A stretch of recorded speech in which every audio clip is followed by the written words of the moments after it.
Have you ever wondered why God sometimes gives a dream, only to let everything fall apart? Imagine being told that your future would be filled with honor, purpose, and blessing. Then, almost immediately afterward, you lose your family, your home, your freedom, and everything you love. Would you still believe God had a plan? Tonight, we begin one of the greatest stories ever told, a story of betrayal, heartbreak, faith, and incredible redemption. It is the story of Joseph, a young man whose life teaches us that even when people intend evil, God is quietly working behind the scenes for a greater purpose. This is Joseph's journey. Long ago, in the land of Canaan, there lived a man named Jacob. God had changed Jacob's name to Israel, and from him would come the 12 tribes of God's chosen people. Jacob had 12 sons. Each son was unique. Each son had his own strengths, weaknesses, and personality. But among all his sons, there was one who held a special place in his father's heart. His name was Joseph. Joseph was born to Rachel, the wife Jacob had loved deeply for many years. Rachel had waited a long time to have children, and when Joseph was finally born, he became a precious gift to his parents. Jacob loved Joseph dearly. As Joseph grew older, everyone around him noticed the special affection his father had for him. One day Jacob gave Joseph a beautiful robe. It was unlike anything his brothers owned. The robe was richly made, colorful, elegant, and clearly marked Joseph as someone special. To Jacob, it was a symbol of love. But to Joseph's brothers, it became a symbol of favoritism. Every time they saw Joseph wearing that magnificent robe, resentment grew deeper in their hearts. Why him? Why not us? The brothers worked long hours caring for sheep under the scorching Middle Eastern sun. They faced danger from wild animals. They protected the flocks day and night. Yet Joseph seemed to receive honor simply because he was his father's favorite. Their jealousy slowly transformed into bitterness. Joseph, meanwhile, was still young. He had a sincere heart. He desired to obey his father. Whenever he saw wrongdoing among some of his brothers while tending the sheep, he honestly reported it to Jacob. Perhaps Joseph believed he was doing the right thing. But his brothers saw something entirely different. To them, Joseph had become an informer. The distance between Joseph and his brothers grew larger every day. Yet none of them realized that God had already begun writing a story that would change history forever. One quiet night, Joseph experienced something extraordinary. As he slept, God gave him a dream. It was unlike any dream he had ever seen. In the dream, Joseph and his brothers were working together in the fields, binding bundles of grain. Suddenly, Joseph's bundle stood upright. Then all the bundles belonging to his brothers gathered around and bowed before his. Joseph awoke. His heart raced. The dream felt incredibly real. Unable to keep such an amazing experience to himself, Joseph shared it with his family. "My brothers," he said with excitement, "listen to this dream I had." He described every detail. For a moment there was silence. Then his brothers stared at him. Their faces hardened. One finally spoke. "So, you think you're going to rule over us?" Another added. "You expect us to bow down to you?" Their jealousy burned hotter than ever. To them, Joseph sounded arrogant. They could not imagine that God might actually be revealing the future. Instead, they hated him even more. Not long afterward, Joseph dreamed again. This time the vision was even greater. He saw the sun, the moon, and 11 stars. Each one bowed down before him. Again Joseph shared the dream. This time even Jacob was surprised. "What is this dream?" his father asked. "Will your mother, your brothers, and I really bow before you?" Jacob gently corrected Joseph. Yet deep inside, Jacob remembered these words. The Bible tells us that Jacob kept the matter in his heart. He sensed there might be something more to these dreams. Joseph's brothers, however, only grew more furious. Every dream increased their hatred. Every passing day widened the gap between them. Still, Joseph had no idea how much danger he was in. Days passed. Life continued. The brothers traveled with the flocks to graze them near Shechem, far from home. Jacob became concerned. Travel was dangerous. Bandits roamed the roads. Wild animals threatened both shepherds and sheep. So Jacob called Joseph. "My son, here I am," Joseph answered. "I want you to go and see how your brothers are doing. Check on the flocks. Then come back and tell me everything." Without hesitation, Joseph obeyed. He put on his robe.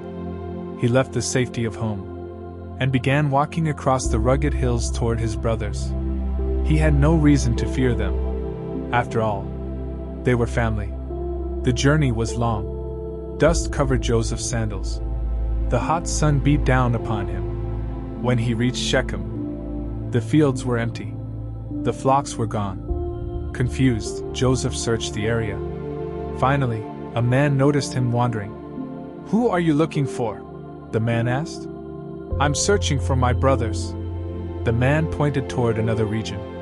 "I heard them say they were going to Dothan." Joseph thanked him, then continued walking.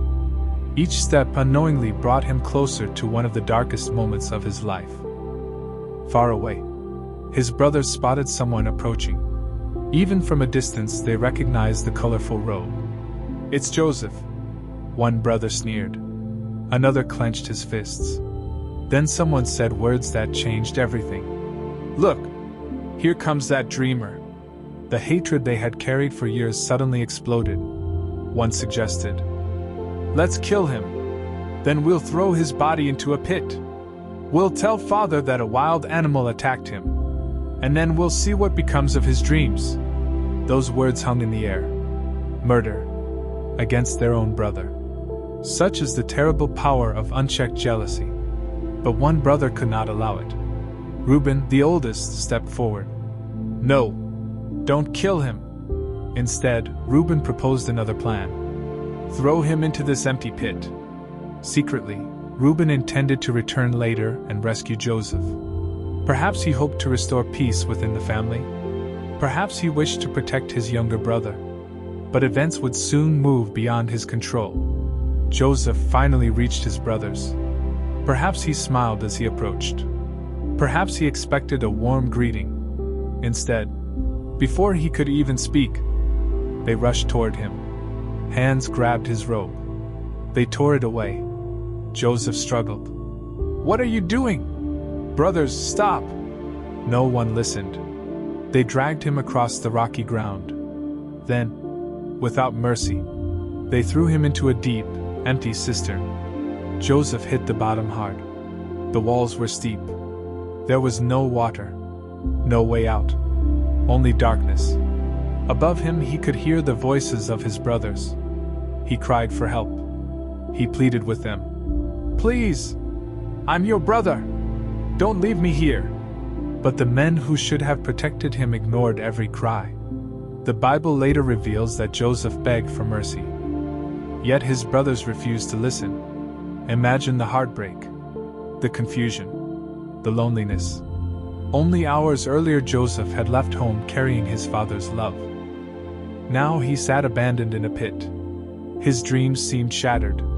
Everything God had shown him appeared impossible. And yet, God had not abandoned Joseph.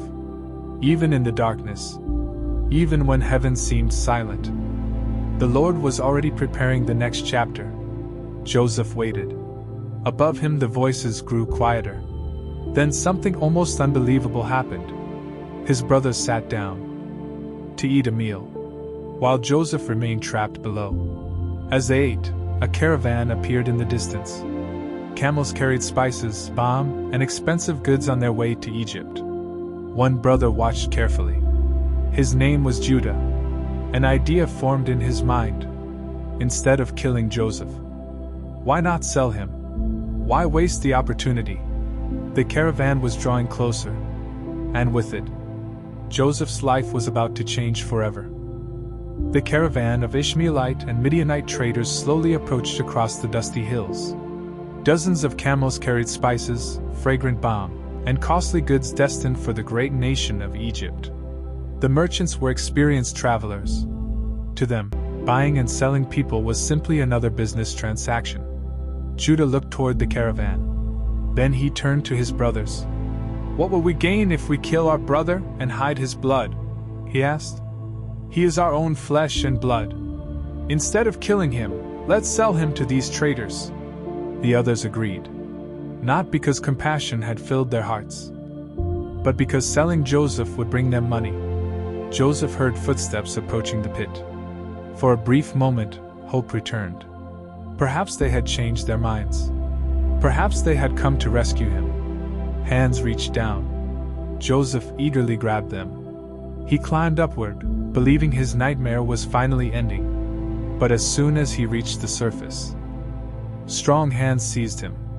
A rope was tied around his wrists. Joseph looked from one brother to another. Confusion filled his eyes. "What are you doing?" No one answered. The merchants counted out 20 pieces of silver. The coins clinked together as they fell into Judah's hands. The bargain was complete. Joseph, the beloved son of Jacob, had been sold like property. He pleaded with his brothers. His voice trembled. "Please don't do this. I'm your brother. Take me home." But they turned away. The caravan continued south. With every step, Joseph was carried farther from his family, farther from his homeland, and closer to the destiny God had prepared. Not long afterward, Reuben returned to the pit. His heart sank. Joseph was gone. He tore his clothes in grief. "The boy is gone," he cried. "What will I do now?" The brothers explained what had happened. Together they carried out another terrible act. They slaughtered a young goat. Then they dipped Joseph's beautiful robe into its blood. The robe that once symbolized Jacob's love now became evidence of a terrible lie. When they returned home, they presented it to their father. "We found this," they said. "See whether it belongs to your son." Jacob recognized it immediately. His face turned pale. "My son's robe." He clutched the blood-stained garment against his chest. "A wild animal has surely devoured him. My Joseph has been torn to pieces." Jacob collapsed in overwhelming sorrow. He tore his own clothes. He put on sackcloth. Day after day he mourned. His children tried to comfort him, but nothing eased his pain. "No," Jacob said through tears. "I will go down to my grave mourning for my son." He believed Joseph was dead. Yet Joseph was very much alive. Unknown to his father, God was leading him toward Egypt. After many days of travel, the caravan finally arrived in one of the greatest civilizations of the ancient world, Egypt. Massive temples stretched toward the sky. Bustling marketplaces overflowed with merchants. Soldiers marched proudly through crowded streets. Towering monuments reflected the wealth and power of Pharaoh's kingdom. For Joseph, however, Egypt was not a place of opportunity. It was a prison without walls. He knew no one. He spoke a different language. He had no freedom, no family, no home. His future seemed completely uncertain. Soon Joseph was brought to a slave market. People examined him as if he were an object. Potential buyers inspected his strength. They judged his appearance. Then one important official stepped forward. His name was Potiphar.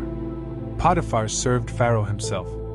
He was captain of the royal guard, one of the most trusted officers in Egypt. Potiphar purchased Joseph. Once again, Joseph's life changed forever. Most people would have become bitter. Many would have abandoned hope. Some would have blamed God. Joseph chose another path. Instead of allowing hardship to control him, he remained faithful. The Bible tells us something remarkable. The Lord was with Joseph. Those simple words changed everything. Joseph worked diligently. He obeyed. He served with excellence. Whether the task was small or great, he gave it his best. Potiphar soon noticed something unusual. Everything Joseph touched seemed to prosper. The crops flourished. The servants respected him. The household became increasingly successful. It wasn't luck. It wasn't coincidence. God's blessing rested upon Joseph. Little by little, Potiphar entrusted Joseph with greater responsibility. Eventually, Joseph managed the entire household. Every servant reported to him. Every financial decision passed through his hands. Potiphar trusted Joseph completely. The only thing Potiphar concerned himself with was the food placed before him each day. Even though Joseph was still technically a slave, God was quietly lifting him higher. Sometimes God's promotion comes long before our circumstances change. Joseph continued growing into a wise and capable young man. The Bible also tells us that Joseph was handsome in appearance. His character matched his appearance. He was disciplined, honest, respectful. These qualities attracted attention. One person noticed Joseph more than anyone else: Potiphar's wife. Day after day she watched him. At first her interest seemed harmless, but soon her intentions became clear. She approached Joseph. "Come and be with me," she said. Her invitation was direct. It was a temptation that could have changed Joseph's future forever. Joseph immediately refused. He answered with wisdom and integrity. "My master trusts me with everything he owns. He has withheld nothing from me except you, because you are his wife. How then could I do such a wicked thing and sin against God?" Notice Joseph's words. He did not simply fear being caught. He feared dishonoring God. Character is revealed not when others are watching, but when temptation whispers in secret. Day after day, Potiphar's wife continued trying to persuade him. She refused to give up. Again and again Joseph walked away. He avoided being alone with her whenever possible. He understood that wisdom often means fleeing temptation before it becomes sin. Then one day circumstances changed. Most of the household servants were away. Joseph entered the house to perform his duties. Potiphar's wife was waiting. She grabbed his cloak. Her voice was urgent. "Stay with me." For a split second Joseph faced a choice: protect his reputation, or protect his integrity. Without hesitation, Joseph pulled away, leaving his cloak behind. He ran. He didn't argue. He didn't negotiate. He fled. Sometimes the strongest act of faith is simply running from temptation. Humiliated and furious, Potiphar's wife devised a cruel lie. Holding Joseph's cloak, she screamed for the servants. "Look!" she shouted. "This Hebrew came here to attack me!" The servants rushed inside. They found her clutching Joseph's garment. She repeated her false accusation. Later, when Potiphar returned home, she told him the same story. Her words were convincing. The evidence seemed undeniable. Joseph had no witnesses. No one defended him. No one asked for his side of the story. Potiphar became enraged. The trusted servant, the faithful manager, the young man blessed by God, was suddenly treated as a criminal. Joseph was arrested. Heavy chains bound his hands. Soldiers escorted him away. Once again, he lost everything: his freedom, his position, his reputation, all because he chose to do what was right. Imagine how confusing this must have been. Joseph honored God. Joseph resisted temptation. Joseph remained faithful. Yet instead of receiving a reward, he was thrown into prison. Sometimes obedience to God does not immediately make life easier. Sometimes it makes the path harder. But God never abandons those who remain faithful. The prison gates closed behind Joseph. Cold stone walls surrounded him. Darkness returned. It must have felt strangely familiar. Years earlier, he had been trapped inside a pit because of his brother's hatred. Now, he found himself trapped again because of another person's lies. From the outside, it appeared Joseph's life had only become worse. His dreams seemed farther away than ever. Yet heaven had not forgotten him. Even inside an Egyptian prison, God's hand remained upon his servant. The next chapter of Joseph's extraordinary journey was about to begin. Joseph had done everything right. He honored God. He served faithfully. He resisted temptation. Yet instead of receiving a reward, he found himself locked inside an Egyptian prison. If anyone had looked at Joseph's life, they might have believed that God had forgotten him. But God's plans are often hidden in places where human eyes see only disappointment.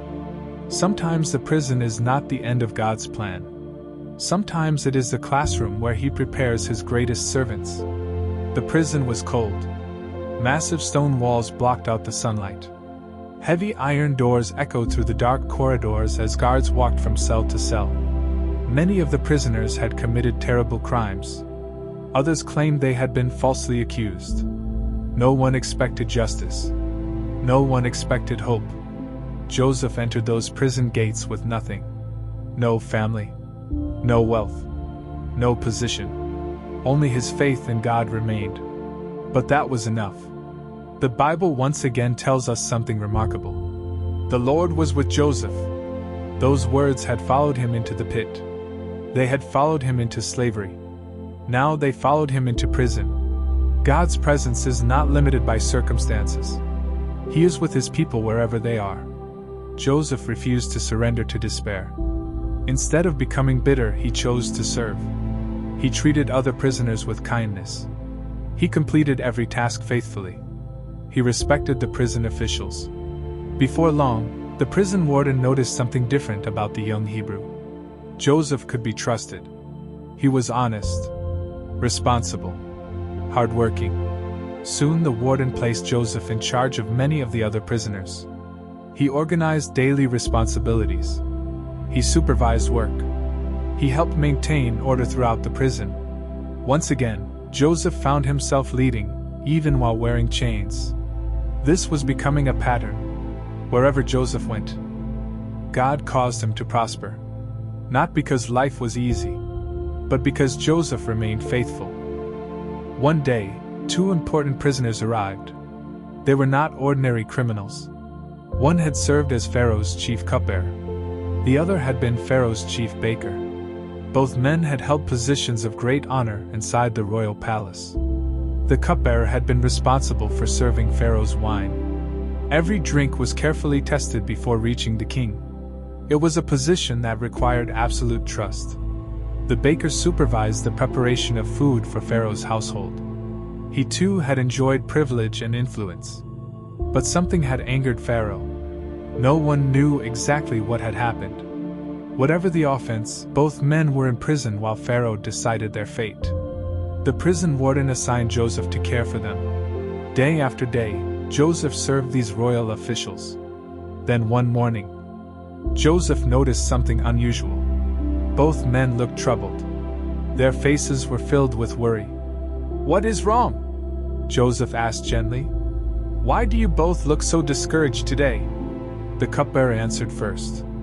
"We each had a dream last night. But there is no one here who can explain what it means." Joseph smiled with quiet confidence. "Do not interpretations belong to God? Tell me your dreams." Joseph did not claim to possess supernatural power himself.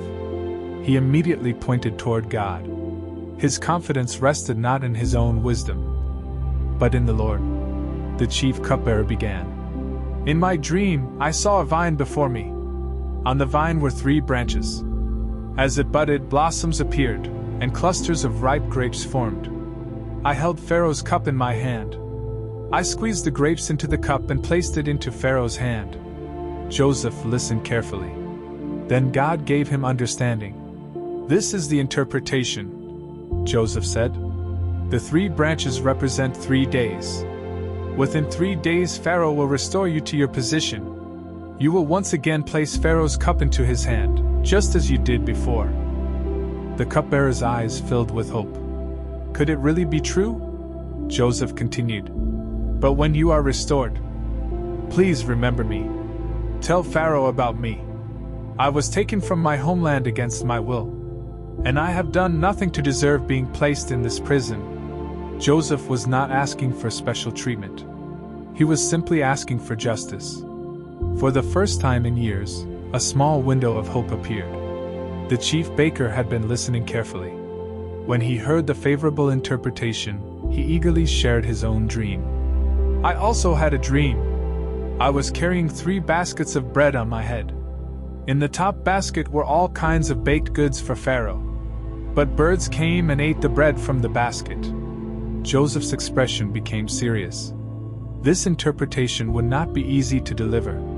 Still, Joseph chose truth over comfort. The 3 baskets also represent 3 days.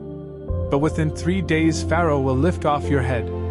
You will be executed, and birds will eat your flesh. Silence filled the room. No one wanted to hear such words. Yet Joseph refused to change God's message. Sometimes speaking the truth requires courage. 3 days later, it was Pharaoh's birthday. A great celebration filled the royal palace. Officials gathered from across Egypt. Servants hurried through magnificent halls. Music echoed throughout the kingdom.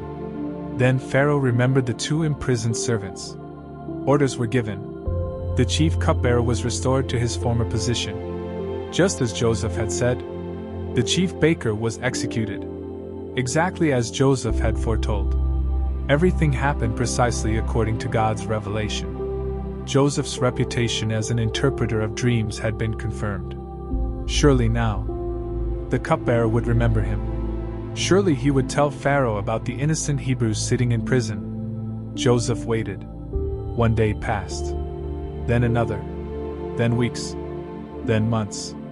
No message came. One night, everything changed. Pharaoh himself had a disturbing dream. He stood beside the Nile River. 7 healthy, beautiful cows emerged from the water and began grazing peacefully. Then 7 thin, sickly cows came out of the river. To everyone's shock, the thin cows devoured the healthy ones. Yet they remained just as thin as before. Pharaoh awoke, deeply troubled. Soon he fell asleep again. Another dream came. This time he saw 7 healthy heads of grain growing on one stalk. Then 7 thin, scorched heads appeared. The thin grain swallowed the healthy grain. Again Pharaoh awoke. His spirit was troubled. At sunrise he summoned every magician, every wise man, every advisor in Egypt. One by one they listened. None could explain the dreams. The greatest minds in Egypt stood speechless before their king. Then, at last, the cupbearer remembered. His heart sank with regret. "I remember my mistake," he said. "When Pharaoh was angry with us and placed us in prison, there was a young Hebrew there. We each had dreams. He interpreted them, and everything happened exactly as he said." Pharaoh wasted no time. "Bring him to me." Immediately, guards hurried toward the prison. Joseph had no idea what was happening. One moment he was sitting inside his prison cell. The next, soldiers were opening the door. He was shaved, given clean clothes, and prepared to stand before the most powerful ruler on earth. Joseph's life was about to change forever. For 13 long years, Joseph had lived through one hardship after another. He had been betrayed by his own brothers, sold into slavery, falsely accused, thrown into prison, forgotten by the very man he had helped. To the world, Joseph was just another Hebrew prisoner. But heaven saw something entirely different. God had been preparing his servant for one of the greatest promotions in biblical history. And now, the moment had finally arrived.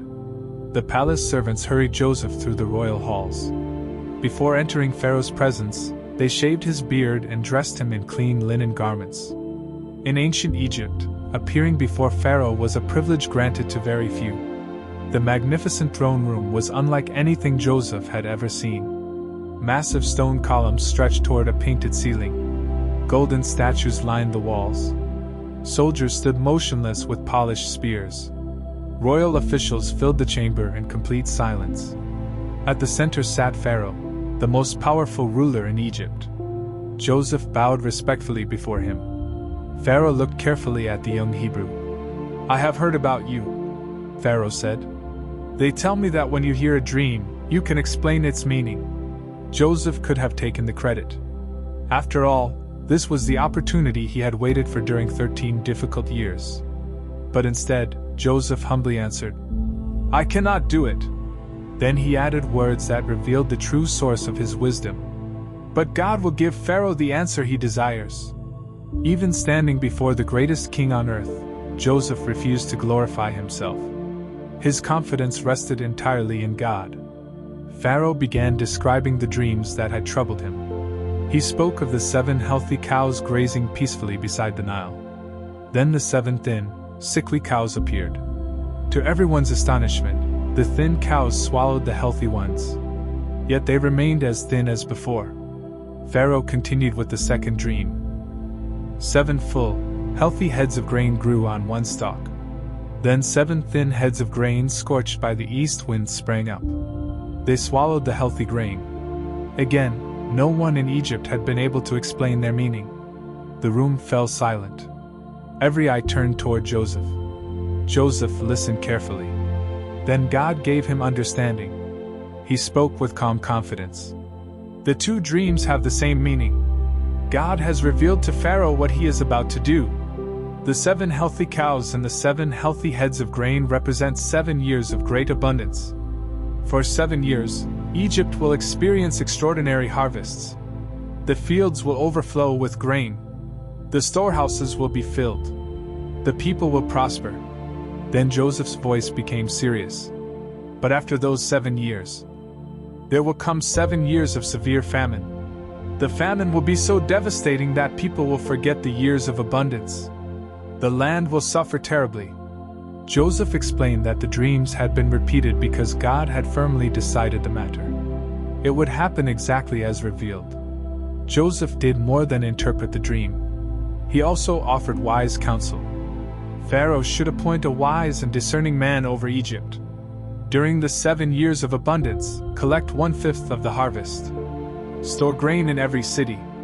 Guard it carefully. Then, when the famine arrives, Egypt will have enough food. The officials looked at one another. It was brilliant. Not only had Joseph explained the dreams, he had provided the solution. Pharaoh was deeply impressed. He addressed his advisors. "Can we find anyone like this man? One in whom is the Spirit of God?" The answer was obvious. There was no one like Joseph.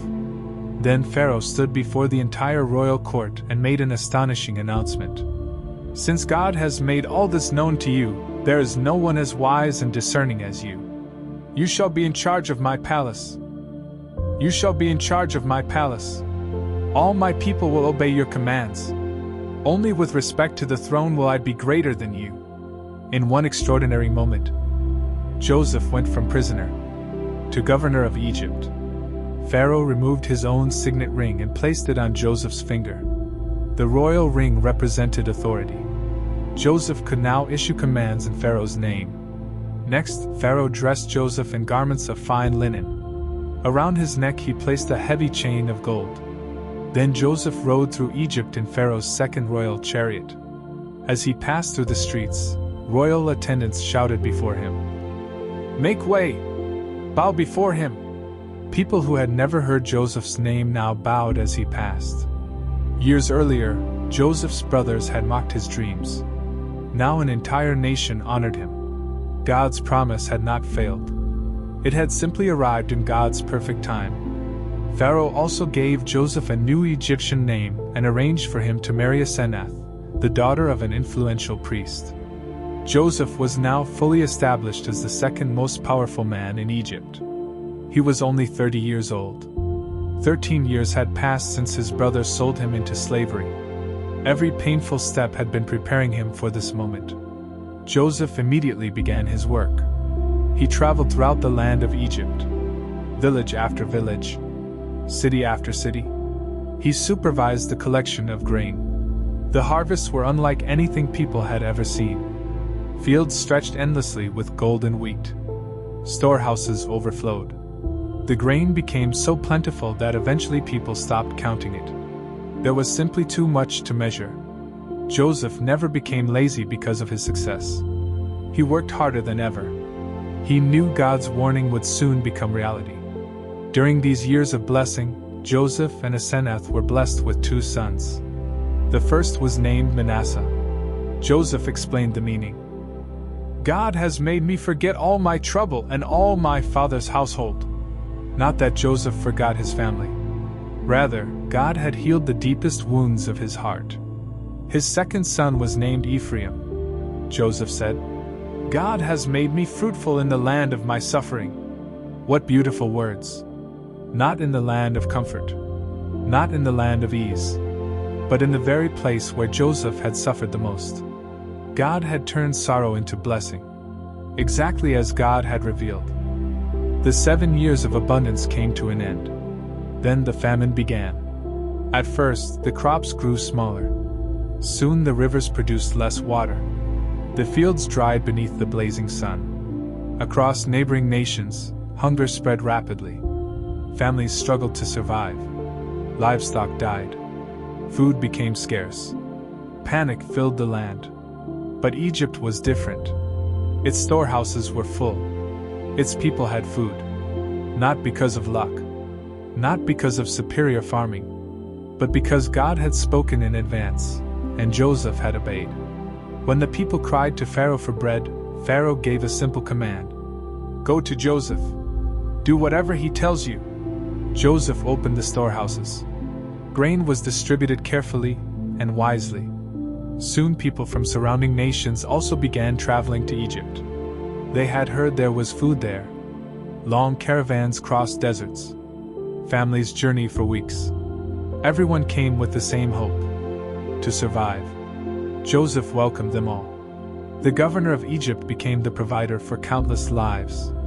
Yet among the thousands traveling toward Egypt, one particular family was preparing to make the journey, far away in Canaan. The famine had reached Jacob's household. The food was running out. Jacob heard reports that grain could be purchased in Egypt.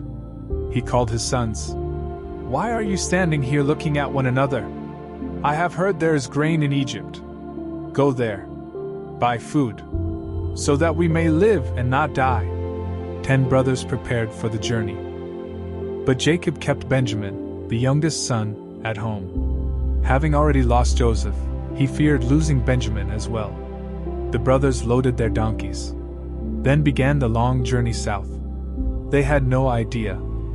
The governor they were about to meet was the brother they believed had died over 20 years earlier. God's greatest reunion was about to begin. We are honest men. We are all sons of one father. There were 12 brothers. One is no more. And the youngest remains with our father. Those words pierced Joseph's heart. One is no more. They truly believed he was gone forever. Joseph decided to test them. He ordered them to return home and bring Benjamin back to Egypt. To ensure they would return, he kept Simeon in prison. As the brothers prepared to leave, Joseph secretly ordered his servants to return every man's silver to his grain sack. When they discovered the money, fear overwhelmed them. What has God done to us? They whispered. Back in Canaan, they told Jacob everything. When Jacob heard that Benjamin must travel to Egypt, his heart broke. No! My son will not go with you. His brother is dead. He alone is left. If harm comes to him, you will bring my gray hair down to the grave in sorrow. Time passed. The famine grew worse. Eventually, there was no food left. Judah stepped forward. He made a solemn promise to his father. I will personally guarantee Benjamin's safety. If I do not bring him back, I will bear the blame forever. Reluctantly, Jacob agreed. He packed gifts for the governor, double the silver, and with a heavy heart, he allowed Benjamin to make the journey. As they traveled south, none of them realized they were walking toward one of the greatest family reunions in history. When Joseph saw Benjamin standing among them, his emotions nearly overwhelmed him. This was his younger brother, the son of his beloved mother Rachel, the little boy he had not seen since being sold into slavery. Joseph quietly instructed his servants. Prepare a feast. The brothers were brought into Joseph's house. Fear filled their hearts. They assumed they were being punished because of the silver found in their sacks. Instead, Joseph welcomed them with kindness. Simeon was released. Water was brought to wash their feet. Food was prepared. Then Benjamin entered the room. Joseph looked at him, his eyes filled with tears. Unable to control his emotions, Joseph hurried into a private room and wept. Years of longing poured out in silent tears. After composing himself, he returned. The meal began. Benjamin was served 5 times more food than his brothers. Joseph watched carefully. Would jealousy appear once again? But something had changed. The brothers accepted Benjamin's favor without resentment. The seeds of transformation had begun to grow. Joseph arranged one final test. As the brothers prepared to return home, he secretly ordered his silver cup to be hidden inside Benjamin's grain sack. After they left the city, Joseph sent soldiers after them. "The governor's silver cup has been stolen," the soldiers declared. The brothers were shocked. "We would never do such a thing." They confidently agreed that whoever possessed the cup should become a slave. One by one, the sacks were opened. The eldest first, then the next. Nothing. Finally, Benjamin's sack. The silver cup appeared. The brothers stood speechless. Years earlier, they had abandoned one son of Rachel without hesitation. Now they faced another choice. They could leave Benjamin behind, or stand beside him. This time, everything was different. Instead of abandoning Benjamin, every brother returned with him to Joseph. Judah stepped forward. He fell before the governor. "My lord, our father loves this boy.